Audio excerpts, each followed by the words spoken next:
Hi అండి. Welcome to the Kalaram lifestyle. అందరూ బాగున్నారా? నేనైతే చాలా బాగున్నాను. ఈరోజు వినాయక చవితి కదా! అందరికీ వినాయక చవితి శుభాకాంక్షలు.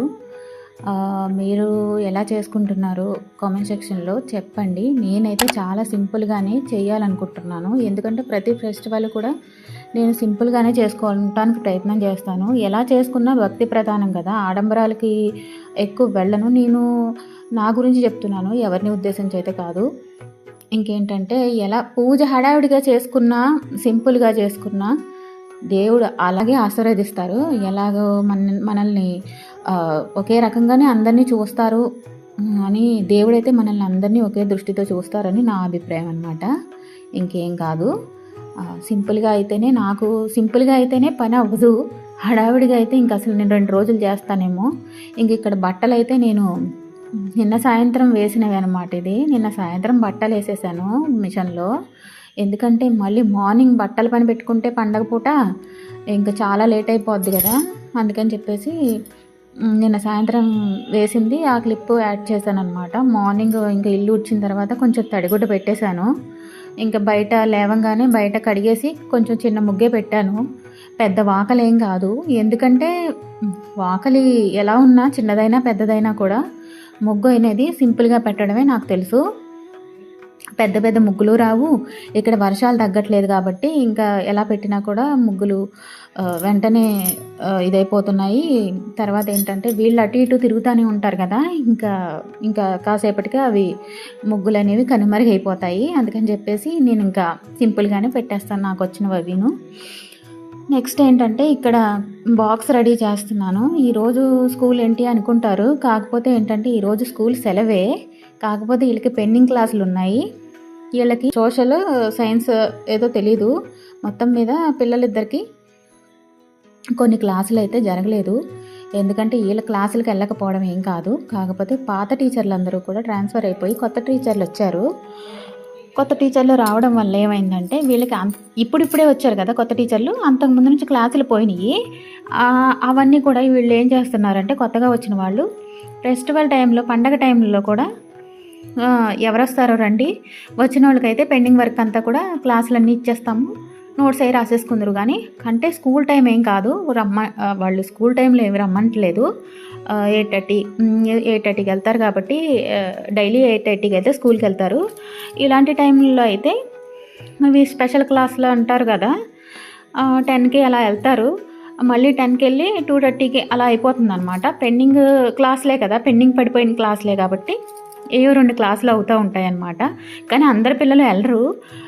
ఎందుకంటే మనం మళ్ళీ వెనకబడిపోతామనే ఉద్దేశంతో వీళ్ళిద్దరూ గౌరవ్ గౌతమ్ ఇద్దరు వెళ్తూ ఉంటారు. కాకపోతే ఈరోజు ఫెస్టివల్ కదా, ఇద్దరు పూజకి అటెండ్ అవ్వకుండా వెళ్ళటం ఏంటి, తర్వాత ఎప్పుడైనా వెళ్ళి మీరు కంప్లీట్ చేసుకుందరు కానిలే, ఎప్పుడు వద్దు అని చెప్పేసి అన్నా కూడా ఒకళ్ళైతే ఖచ్చితంగా వెళ్తాం మమ్మీ అని చెప్పేసి గౌతమ్ని అయితే పూజ దగ్గర ఉండమని చెప్పి మమ్మీతో పాటు ఉండు అని చెప్పి గౌరవ్ అయితే బాక్స్ రెడీ చేయమన్నాడు. ఎందుకంటే టైం లేదు మమ్మీ, నువ్వు ఇంకా పూజ కోసం ఇవి హడావిడిగా పనులు చేసుకుంటున్నావు కదా, నేను కొంచెం పాలు తాగేసి బాక్స్ పట్టుకుని వెళ్తాను, మధ్యాహ్నం వచ్చేటప్పటికి 2:30 అయిపోతుంది కదా, అక్కడ నేను 11కి 11:30కి భోజనం చేస్తాను అని చెప్పేసి నాకు కొంచెం అన్నం కూర పెట్టించేయమన్నాడు. అందుకని చెప్పేసి మార్నింగ్ నేను ఇంకా ఇక్కడ కొంచెం రైస్ చేసేసి చిక్కుడుకాయ, ఆలు, ఇంకా ములక్కాయ, ఈ 3 కూరగాయలు కనిపించాయి. ఎలాగో పండక్కి ప్రసాదాలు ఉన్నా కూడా అన్నం కూర ఎలాగో చేసుకుంటాం కదా, కొంచెం రైస్ పెట్టేసి ఎక్కువ కొంచెం ఇంకా పులిహోర కలపడానికి ఇంకా కొంచెం రైస్ పక్కకు తీసి వైట్ రైస్ ఉంచాను అనమాట. ఇంకా కర్రీ చేస్తున్నాను, కొంచెం కర్రీ అన్నం కలిపి పిల్లలకి బాక్స్ అది పెట్టాను గౌరవ్కి. గౌతమ్ అయితే వెళ్ళట్లేదు, నాతోనే ఉన్నాడు. ఇంకా నిన్నే వచ్చారనమాట మా హస్బెండు, నిన్న వచ్చారు. ఇంకా పూజ దగ్గర సామాన్లు కావాల్సినవి ఫ్రూట్స్ ఇవన్నీ తీసుకొచ్చారనమాట. ఇక్కడ ఆంధ్రాలో దొరికినట్టు పూజకి కావాల్సిన పత్రి, అక్కడ ఆంధ్రాలో మనకి అన్ని రకాలు దొరుకుతాయి కదా వినాయక చవితికి. కమలాలు, కలవ పువ్వులు, ఇంకా పూజలో మనం చదవడానికి పూజ బుక్కు, పూజ విధానం ఇవన్నీ ఉంటాయి కదా. ఇక్కడ అలాంటివి ఏమీ దొరకవు.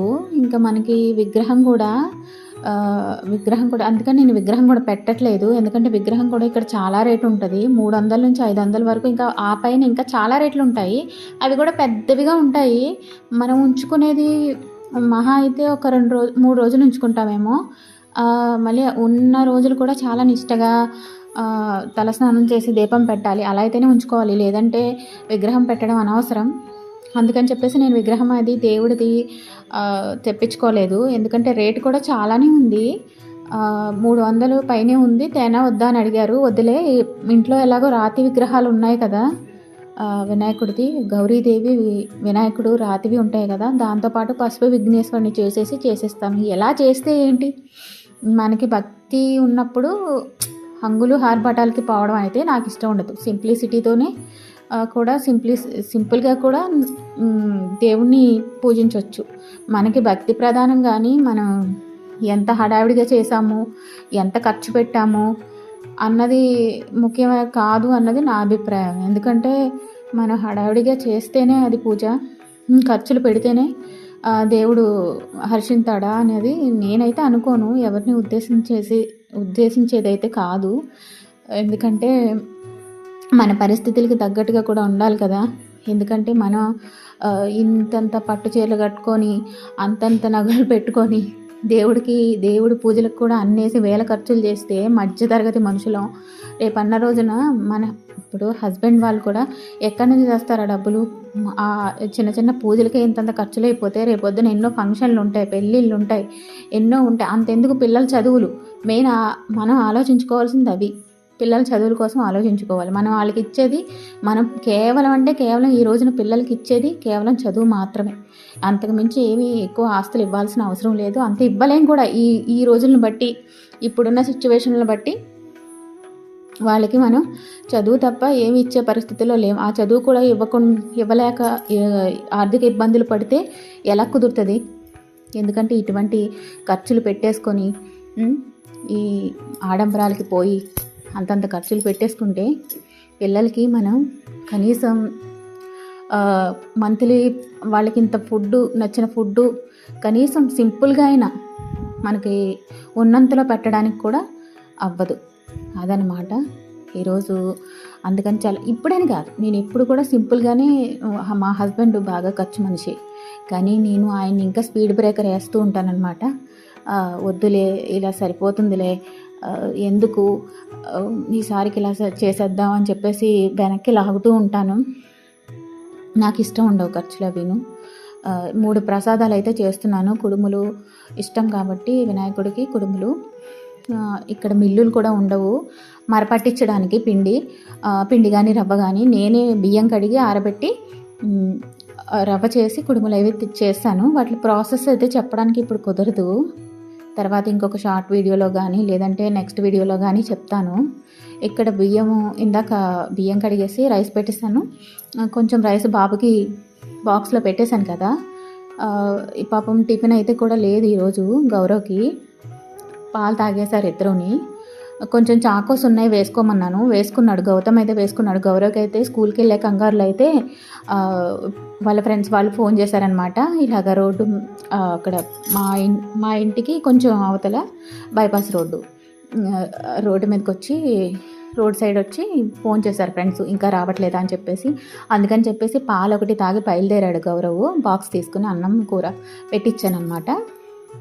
ఇందాక చూసారు కదా చిక్కుడుకాయ కర్రీ, అదనమాట. ఇక్కడ కుడుములు రెడీ అయిపోయినాయి. ఇంకేంటంటే మా హస్బెండ్ హెల్ప్ చేస్తానని అన్నారు. ఎందుకంటే ఇంట్లో ఒకళ్ళ చేతి మీదే పనులంటే పూజ టైంలో అవ్వదు. ఎవరో ఒకళ్ళు హెల్ప్ చేయాలి. ఎవరో ఒకళ్ళు కాదు, ఇంట్లో ఉన్నవాళ్ళు అందరూ కలిసి చేసుకుంటేనే పనులు తొందరగా అవుతాయి. మెయిన్ రోజు అయితే అలా అవ్వదు. ఎవరి పనుల్లో వాళ్ళు బిజీగా ఉంటారు. ఆఫీసులకు వెళ్ళేవాళ్ళు, స్కూల్కి వెళ్ళేవాళ్ళు వెళ్ళిపోతారు. కనీసం పూజ టైంలో అయినా ఎవరైనా హెల్ప్ చేస్తూ ఉంటే మనకి ఆ పూజ తొందరగా అయిపోద్ది. ఇక్కడ పరమాన్నం చేద్దాం అనుకున్నాను కానీ అక్కడ ఫ్లాప్ అయింది. ఎందుకంటే ఫస్ట్ బెల్లం వేడిగా ఉన్నప్పుడు వేసేయడం వల్ల అక్కడ ఫ్లాప్ అయిందనమాట. అది మా హస్బెండ్ చాలా వరకు హెల్ప్ చేశారు. అందుకని తొందరగా నేను పూజ మొదలు పెట్టేశాను. ఇక్కడ గౌతమ్ వెళ్ళాడు కదా స్కూల్కి. గౌతమ్ నాతో పాటు ఉండి ఇంకా పూజ ఇంకా ఫోన్లో పెట్టేసుకొని అష్టోత్తరాలు, సహస్రాలు, ఇంకా పూజా విధానం ఇంకా పెట్టుకొని ఇంకా పూజ స్టార్ట్ చేసి ఇంకా ప్రసాదాలన్నీ పెట్టుకొని ఇంకా దేవుడిని ఇంకా పూజించుకొని కంప్లీట్ చేసామన్నమాట. అది గౌరవ్ అయితే 2:30కి వచ్చేసాడు. సాయంత్రం పూజకైతే అటెండ్ అయ్యాడు. మరీ బోరింగ్గా ఉండకూడదని నేను అన్ని పనులు చూపించట్లేదు వ్లాగ్లో. తడిగుడ్డ పెట్టడాలు, బట్టలు ఆరేయడాలు, మడత పెట్టడాలు, ఇంకా బయట కడగడం, ముగ్గు పెట్టడం కూడా చూపించట్లేదు. మరీ బోరింగ్ రొటీన్ అంటారేమోనని చెప్పి భయమేసి. మా వీడియో కనుక మీకు నచ్చితే కనుక మాకు ఒక చిన్న లైక్ ఇవ్వడం మర్చిపోవద్దు. ఎందుకంటే మీరిచ్చే లైక్ వలన మేము ఇంకొక వీడియో చెయ్యాలని మాకు ఎంతో ఆసక్తి వస్తుంది. అది మాకు ఎంతో బూస్టప్ అనమాట. ఇంకేంటంటే సింపుల్గా చేసినా ఎలా చేసినా మనం భక్తితో పూజించుకోవడమే ముఖ్యమే కదా ఫ్రెండ్స్. ఎందుకంటే నేను మా హస్బెండ్ ఉన్నంతసేపు చాలా ఆనందంగా హ్యాపీగా అనిపిస్తుంది. రేపు మళ్ళీ ఆయన వెళ్తానంటారు. ఇంకేంటంటే మేము ఇంకా మళ్ళీ ఆయన వచ్చే 1 వీక్ వరకు భయంగా 3 ఈగల్లాగా ఉండాలి. 2 డేస్ ఉండి ఇంకా మళ్ళీ ఇంకా వెళ్తారు. ఇంకా ఈ పండగ రోజు నెక్స్ట్ రోజు ఉండి తర్వాత ఆయన ఇంకా బయలుదేరుతారు. ఇంకా లీవ్ ఉండదన్నమాట. 2 రోజుల కన్నా లీవ్ ఇవ్వరు. అది పండగ వలన ఇంకా రావడం జరిగింది. లేదంటే ఇంకా ఆయనకి లీవ్స్ ఏమి లేవు. ఎందుకంటే అంతయ్యకి బాగాలేనప్పుడు ఆంధ్ర వెళ్ళాం కదా 2 మంత్స్ బ్యాక్. అందుకని చెప్పేసి లీవ్స్ అన్నీ అయిపోయాయి. అదనమాట. ఇక్కడ చూడండి ఫ్రెండ్స్, ఇక్కడ వర్షం వచ్చేసి మొత్తం అంతా కూడా మళ్ళీ అంతా తడిపేసి సర్వనాశనం అయిపోయింది. రోజు ఇంతే. ఇక్కడ అసలు వర్షాలు ఆగట్లేదు, డైలీ కురుస్తున్నాయి. ఈసారి సంవత్సరం అంతా వర్షాలు పడేలాగే ఉన్నాయి. ఈ వీడియో ఇక్కడితో ఎండ్ చేసేస్తున్నాను. త్వరలోనే ఇంకొక వీడియోతో మళ్ళీ